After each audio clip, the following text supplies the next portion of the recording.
Welcome to this special Thursday episode of the Healthy by Heather Brown podcast. Since this season is all about marriage, today we're bringing back one of my all-time favorite marriage-related episodes from prior seasons. Whether you're listening solo or with your spouse, this episode is full of practical ways to be intentional in your marriage, mind, body, and spirit. Eric and I always say in our marriage corner that when your relationship feels strong and connected, it positively impacts every other area of your life, your mental clarity, physical health, and even your spiritual well-being. So let's take time to invest in our marriages just like we do in other areas of our health. During your Sunday reset this week, I encourage you to carve out time to plan for connection. Small, intentional actions can absolutely transform your relationship. Now, this episode originally aired in season 1 through 5, so you might hear a few ads or references that aren't current, but the wisdom and value in this conversation is, of course, just timeless. So let's dive in. Okay, hey everybody, welcome back to another episode of Healthy with Heather Brown. I am so excited today to welcome Lindsay to the podcast. And you guys, if you have not heard of Lindsay, we actually met because I was on her podcast probably 2 years ago at this point, which is so crazy, mid 2020. And so, Lindsay, will you say hi and welcome to the show? Yes. Hi, everybody. Thanks so much for being here and listening. Thanks for having me, Heather. Yeah, of course. I'm super excited to have you. My husband, Eric, has been excited for you to come on as well because I told him about how you and your husband do the sex and intimacy courses, which I'll, of course, get you to deep dive into. But I was like, you finally get your chance. We get to talk about sexual health on the podcast. You're welcome. Yay. And then now he can listen in. I should have had Jesse join me. Oh, yeah, you should have. Well, Eric and I do a marriage corner at the end of every episode. So I told him that he could come up and he'll usually bring like a random question to the marriage corner. And so I was like, you get to bring a sex question. You're so welcome. So anyway, Perfect. but Lindsay, tell us a little bit about who you are, what you do, and maybe just kind of like what your day to day looks like. Sure. So I am a mama of two boys, 5 and 7, and a wife of almost 11 years. I live in Franklin, Tennessee, right outside of Nashville. And we moved here about a year and a half ago. We kind of uprooted our lives because we really just wanted quality of life. We were running ourselves ragged with my husband's business and just didn't feel like it was a place to raise our family. And so we quite literally just said, okay, let's just go. And so we packed up everything, moved across the country away from all of our family, everything we ever knew. And it's been one of the best decisions of my life. Our boys are thriving and it's just Franklin is, if you haven't visited, it's just like one of the coolest, cutest little Hallmark towns ever. It's just very dreamy. So we're really happy. I have been blogging for about 7 years, started my podcast, and then it was with the co-host. And then I started my own, the Living Easy podcast, which is near and dear to my heart. And as I kind of navigated that, I really wanted to dive in even further into marriage because I just really started feeling this tugging on my heart. And I'd been doing marriage coaching for a while. So we jumped in. My husband decided to leave his job and he had just been like, when I tell you hustling, like it was just too much. It was so overwhelming. And I was like, I can do this. I can let you stay home. I can figure it out. And so it kind of just like, I put my feet to the fire and I was like, I'm just going to try it. So I launched my first marriage course and God blessed it so much. And it just took off. It's called the Wife Project, From Roommates to Soulmates. It's been purchased by women in almost every country in the world, which is just why. Thank you. I mean, for me, it's so humbling because for so many reasons, but just to see women in, Africa and South Africa. Like all just these places where it feels so far. It just shows that God allows his word to spread through his children. So yeah. And then I launched the Sex and Intimacy Project. Then I launched a business course teaching people how to do what they do. And it's just been a really cool journey for us, for me specifically, and then also for us as a family. Yeah, no kidding. Where did you say you moved from? Albuquerque, New Mexico. Albuquerque, So like okay. desert to lush greenery, which has been wonderful. Yes. So I'm actually coming in your neck of the woods this weekend. Some of my best friends actually live right outside of Franklin and they used to live in Franklin. So we love it. It is so cute. And we just love Franklin. So that's awesome. Oh, I hope you have so much fun. That's exciting. Yeah, we're gonna go to a Preds game, so it'll be a lot of fun. We're looking forward to it, the whole nine. So, anyway, do you have a favorite coffee shop or like lunch spot that we should check out while we're there? Because my boys are 4 and 7, so they're very close in age to yours. Oh, okay. Yeah, I love McGavick's because it's right off of like the cutest, dreamiest hotel. So you have to go into McGavick's and have coffee and like maybe some breakfast. And then you can walk in and see the hotel because it's just wonderful. But then it's right in the heart of downtown Franklin, which is the best place to be. I just feel so sweet and cozy. So I would recommend that. That's one of my favorites, but I work there like almost every day. That's awesome. Well, then maybe I'll run into you if you're there on Sunday Yeah. after church or something. That's so fun. Well, that's really neat to hear. And I just love hearing how the Lord has blessed what you've done. And I think that that's something that's really cool, especially in this online space, because people always say, like, how did you and Eric like take that leap of faith? What did that look like?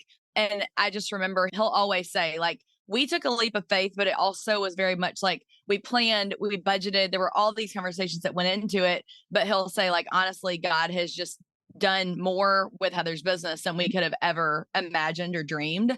And so it's just really, really neat. Like you're saying, like the Lord does not let his word return void. And so even like just getting to do this podcast, like we just launched in August, and I have just loved the intentional Christian conversations I've gotten to have.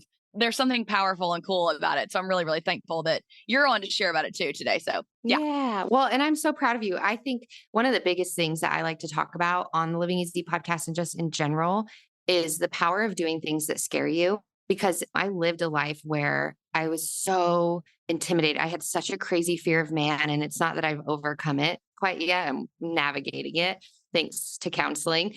But I feel like I didn't do a lot of the things that scared me because I like feared people's opinions so much until I don't know what it was. I think that it was just conviction and a whole lot of repentance where Jesus just called me up away from that. And I've just kind of started living in that verse that God does not give you a spirit of fear, but of power and love and self control.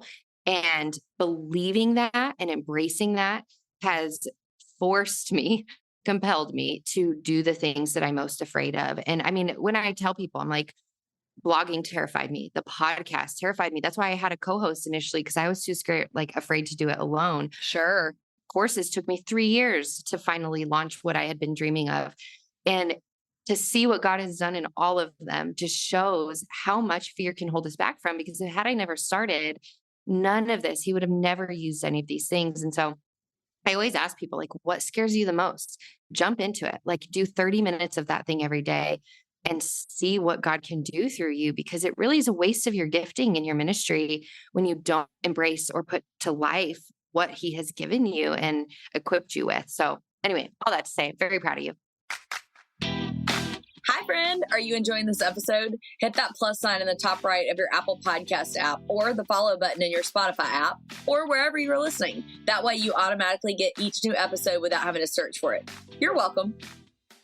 Oh, well, thank you. That's very kind of you to say. And I just am so intrigued to hear too, like, what did it look like for you and your husband when you first started taking those leaps of faith? And also, I think women are always like, okay, so you blog and you do a podcast and you're an influencer, but like, how is that a job? Like, how do you start?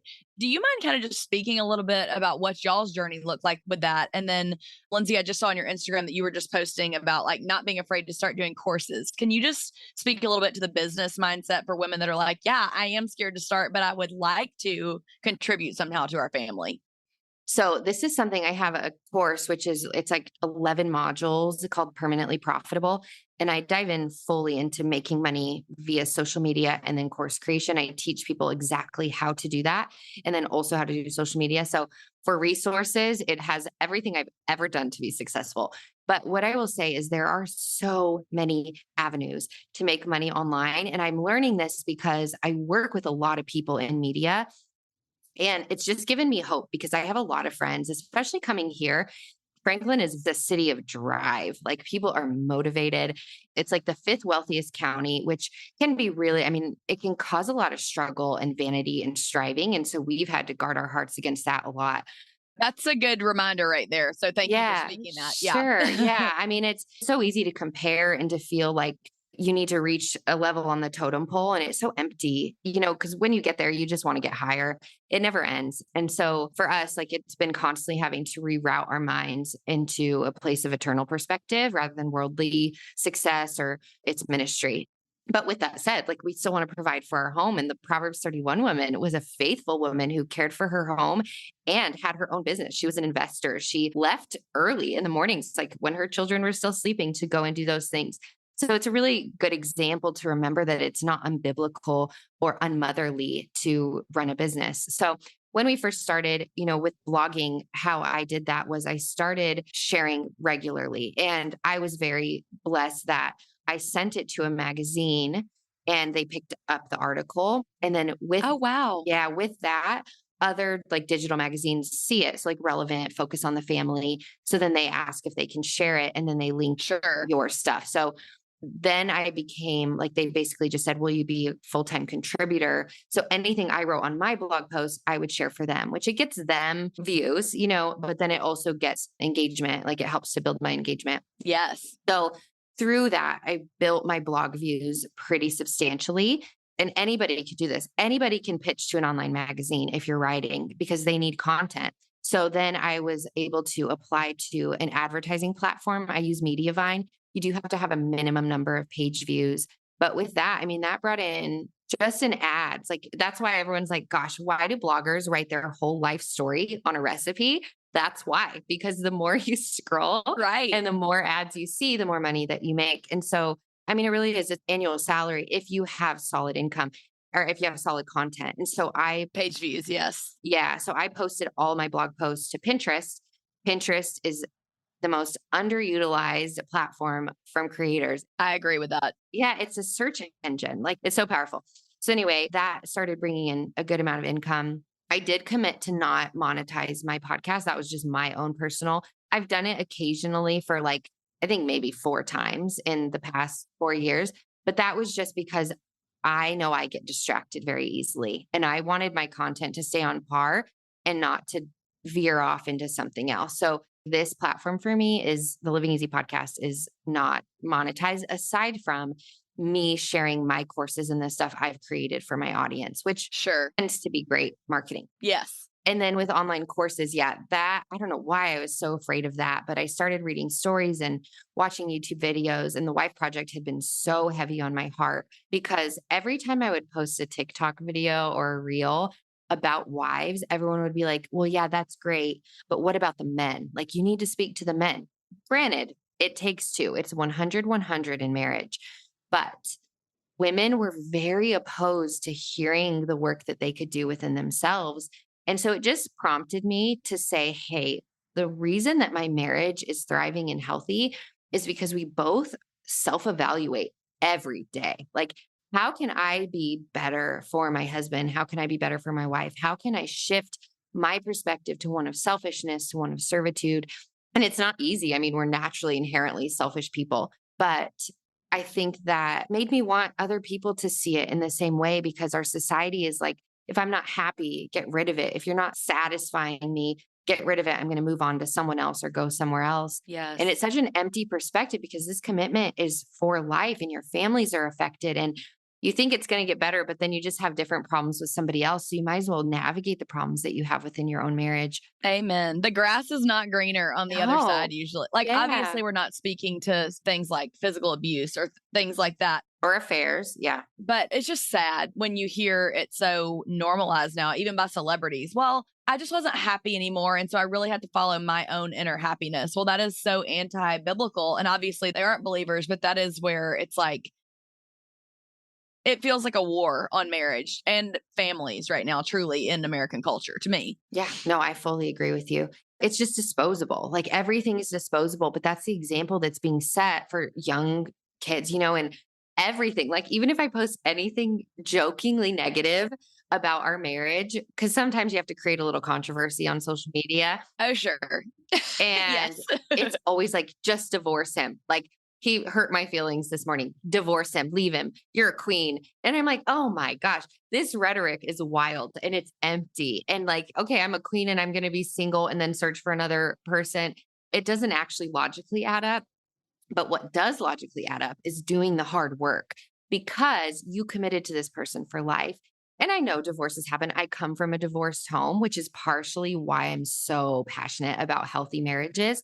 But Jesse and I aren't perfect. Like I've stormed out of my house before with a packed bags and said, I'm done, and even though we promised we would never say the divorce word, but I did. And Right. we're not perfect. I don't ever preach from a high horse. Like my podcast and everything I create is genuinely purpose with vulnerability to share my mess because none of us are free from it, but it's working through that mess. And so, anyway, so sharing all of those things, God just blessed it. The course itself became my main source of income. Then we created the Sex and Intimacy Project, which was so fun. Jesse and I did that one together for couples. And it's more than just a sex course. It's about emotional intimacy and spiritual intimacy coming together in that place so that you have a thriving intimacy in the bedroom. And that's kind of my business journey in a nutshell. I love that. Well, I think it's really cool for women to get to hear different aspects of it. So I love sharing, bits of mine, but it's always nice for people to hear like, okay, like we're talking about other real people that just are wives and moms like me, and you can make this happen. So do it scared, like Lindsay was saying earlier. And we'll say, we talked a little bit about how you have, married women want to talk about intimacy and sex and what that looks like. I do think kind of in the church, it can sometimes almost be like a taboo subject, if you will, especially once you're married and have kids. All we hear in church is like, don't have sex, don't have sex, don't have sex, all growing up. So my first question about all of that would be, how can we facilitate better conversations surrounding the subject of intimacy and marriage, do you think, in the church specifically? And then also even in safe circles with our friends or small groups or what have you. Yeah, I fully agree with you, Heather. I think that this is something I say a lot is we're taught like sex is dirty. Don't do it until you do it with the person that you love. And it's such a skewed perspective because then you come alongside this person that you love and you have this very twisted view of what sex is. And I receive so many messages like that from girls where they grew up in the church and they feel like what they're doing is wrong. And even my husband struggled with that on our honeymoon night.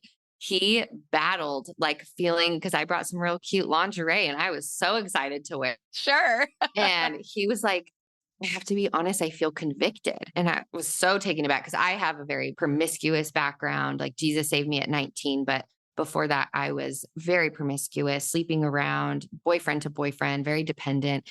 And so I came in like, oh my gosh, I've been Guns blazing. yeah, because we waited. Like right. we waited. And I was like, I'm so ready because that had always kind of in a skewed way had been my perception of love, like in a very skewed way, had been my perception of love. So withholding from that felt wrong to me, even though I knew it was good to wait. And so then when we got there, he was like, I have to just adjust to this. Like he genuinely didn't want me to wear lingerie the rest of the honeymoon because he was like felt like he couldn't enjoy it. And so Sure. we're way past that now. Thank God. But I can imagine. yeah. But yeah, I do. I think the conversation needs to shift. And anytime I teach in churches, I say sex is beautiful. Like look at the Song of Solomon. He talks about her breasts and it's very symbolic of him just like rubbing his hands all over her body and foreplay and all of those things. And if it's in scripture, why are we hiding from it? And why are we making it small? And a lot of it is fear of premarital sex and teenage pregnancies and all of that. But a lot of the people, especially youth, the things that they do because they don't understand why they shouldn't. And growing up for me, I was told don't have sex, but that was it. Now, like I talk to my boys already about it. And because the first time boys see porn on average now is age 8. It's insane. My son's 7.5. Yeah. So I'm like, we're going to talk about it. And it is a beautiful thing. God has created it. It is sweet. It is lovely. It is intended for you. It's intended for you and your wife because you don't want to give away your body or your heart to someone who isn't fully yours. And I was almost engaged to someone other than Jesse. And I always say, had I given myself away to him, he would have that piece of me like, oh, this is a done deal. And he ended up cheating. And we weren't engaged, but like called off the plan. We were looking at rings. Sure. And I would have given myself away to that person that I thought I was like so sure of, Wow. Yeah. So I just wish that it was more of a conversation of like, no, this is a gift. It's a joy and it's lovely. but the person that is right for you will wait for that gift. And it doesn't need to be so secretive. Like the more we talk about it, the less taboo it becomes, I think. So true. Lindsay, have you found any really good resources that you've loved to reference when you're talking with your boys about it, whether it be like books or I don't know, a podcast or shows, anyone that you like really look up to the way that they talk about having those discussions with your kids? Focus on the Family has really great resources for that. So that's kind of my Okay. reference point. Authentic Intimacy by Julie Slattery is a really great podcast that has a biblical perspective almost always. So, Okay. yeah, almost always. Just use discernment, Sure. but a biblical perspective on intimacy. And so it's helped me to just feel more confident in what I understand about it so that I can express it. It's not necessarily topically like talking to your kids, but I think we as Christians have a responsibility to understand what it is when everything in this world is sexualized so Right. that we can speak properly and wisely. I mean, it is one of the biggest topics, like sex sells. That's all this world is based around. So when we have a gospel perspective of it, it shifts the way that we can communicate with people and help them to see the goodness of God through it. Yes, that's amazing. I so agree with all that. One thing that I heard you talk about recently, it was in one of your podcast interviews, I think in November. So you may be like, it's not applicable anymore, or what have you. But you mentioned that you've been struggling with depression recently. And I know that you had also mentioned, I think that you and I share in common that you maybe struggle with postpartum depression or anxiety at some point. I have struggled with postpartum depression. So do you mind maybe just sharing a little bit about that journey? And what does that look like with your spouse? Maybe in regards to intimacy in general, but then also obviously like your sex life. Like, how have you kind of navigated what those boundaries look like with Jesse? I did struggle with postpartum anxiety, depression. I'm now on medication, which has changed my life. When I tell you, Heather, Wow. that I didn't realize how much it had impacted me, like I would have never confessed this to anybody because I was like, this was in a season where I'm like creating wife projects and I'm doing all these things, but I would do them in spurts. And then the rest of the time, I couldn't get out of bed. But I thought I was just tired and lazy. And like, I never knew myself to be a lazy person. So that should have been my first sign. But it had been 2 years since I had my son. And so I was like, I can't still be struggling with this hormonal imbalance, which is not true. You absolutely can be. But I couldn't, like, I had no energy to do anything. I would start a task. All I could ever think of is like getting back in bed. Wow. And I didn't feel necessarily sad. Like I wouldn't have described it as sad all the time. It was just low energy. And in the mornings, like Jesse had to get the boys ready almost every morning because I could not physically get myself out of bed before 9 o'clock. And I missed so many days of them going to school. I missed so many days of making them breakfast and lunches. And Jesse is like, I mean, he was very open and loving and honest with like, hey, I just think small changes could make a huge impact. And I would be thinking, yes, but you don't understand that I physically cannot move my body. I feel like I have 10,000 pounds on my chest. Mm, Part of that being anxiety as well as the depression. sure. So I was like, I'm just going to try it. I'm going to just see what it is because there were days I felt really sad. And I started Zoloft and I started with 25 milligrams, one pill. And I didn't like see much of a change. I still had suicidal thoughts. Like I had moments where I was just thinking about driving my car into a wall, like as fast as I Wow. could. And I'd Yeah. never in my whole life had never had thoughts like that. Yeah. So I was like, well, I'm going to increase my dosage before something really bad happens to me. Yeah. No kidding. So I went up to 50 milligrams and it's like night and freaking day. I wake up at 7 Wow. a.m. and I'm like, all the things, like, let's do all the things. And I'm with my boys. And like, my boys even used to make comments like, Mom, why are you always in your bed? And I would work from bed. So that was my excuse. Right. But I was like, I don't want my boys to remember me like being in bed.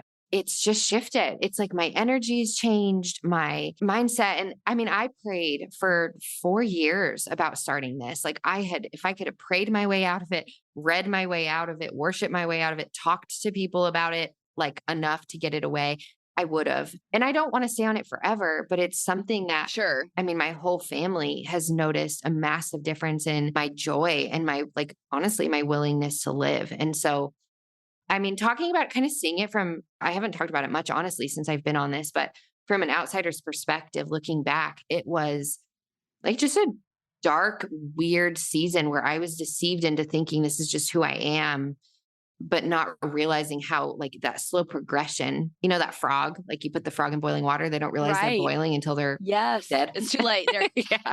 Yeah. That's kind of how I Yes. felt. Honestly, I'm just so glad that you're speaking to your symptoms and how you felt, because I think that was a lot of my mental hang up. Was I was like, there's no way I could be depressed. I'm a happy go lucky person. I'm a Christian. I'm a this, I'm that. So I think even just knowing and hearing different people in the way that they experience it gives people insight to what to be looking for. And I think it's so awesome how Jesse supported you. So that's really great that he was able to do that for sure. So one thing I do want to ask you next is, I think all moms listening can relate to when we're going through all the postpartum changes. You're struggling with nursing, sleepless nights, healing from a C-section scar. For instance, I talked about I had a 4th-degree tear. Whatever your case is, the idea of feeling sexy again can be just really like overwhelming and almost feel foreign, maybe, especially if you're dealing with anxiety or depression on top of that. Do you mind just speaking to some healthy ways to communicate with your partner about how you're feeling and maybe how you guys journeyed that out? Wow, y'all, I am just so incredibly grateful for how raw and real and open and honest Lindsay is being with me in this interview. We actually, of course, ended up talking so long that I decided to break this episode into a 2-part episode, because I know you guys are busy mamas like me and you don't have a ton of time. So I think that this will just be easier to help you guys get through her whole story, and it's incredibly powerful. And I know God's going to use it. So I do want to make sure I make it easy for y'all to digest. So you're going to love what she has to say about postpartum sexy time and communication, because communication is sexy, y'all. And that is what will be in part 2 of this episode. Hey, if you're loving the show, click that follow button on your podcast app. This will ensure you won't miss a single episode. I'll see you next time.